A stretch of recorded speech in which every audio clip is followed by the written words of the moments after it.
1.5%,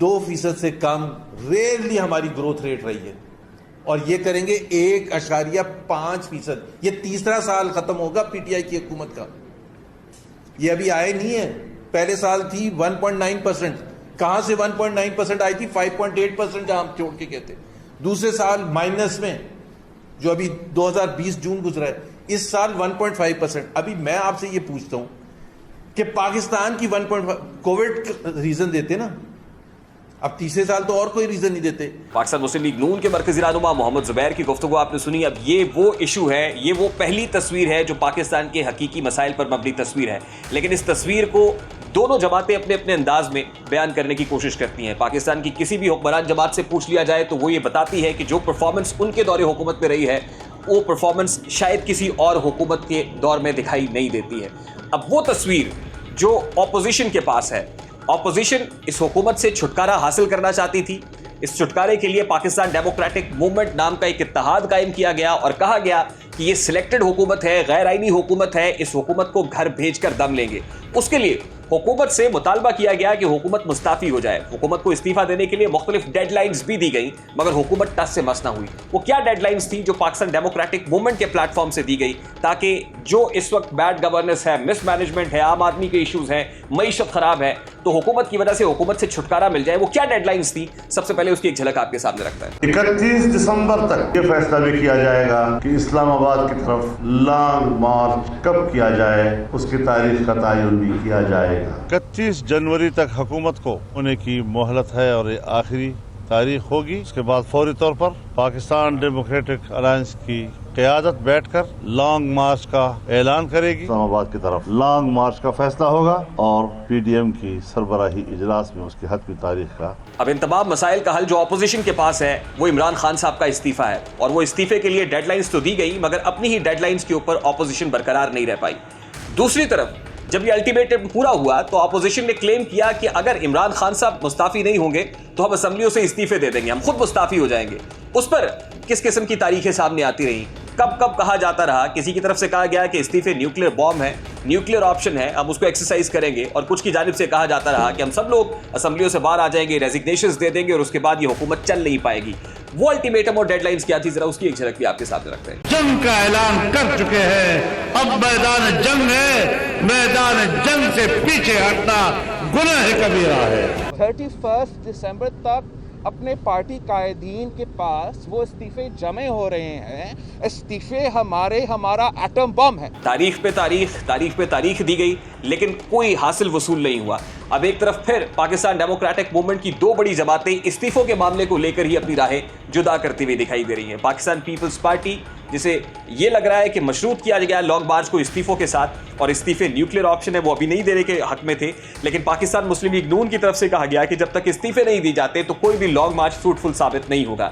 اب پاکستان مسلم لیگ نون جو نہ تو حکومت سے استعفے لے سکی نہ ہی اپوزیشن کو استعفوں پر قائل کر پائی, اب خود الیکشنز کنٹیسٹ کرتی ہوئی دکھائی دے رہی ہے. وہ NA 249 کا الیکشن ہو یا NA 75 ڈسکا کا انتخاب ہو. یعنی ایک طرف تو پاکستان مسلم لیگ نون یہ کہتی ہے کہ استعفوں کے علاوہ کوئی آپشن نہیں ہے, دوسری طرف وہی پاکستان مسلم لیگ نون اس سسٹم کا حصہ بھی ہے.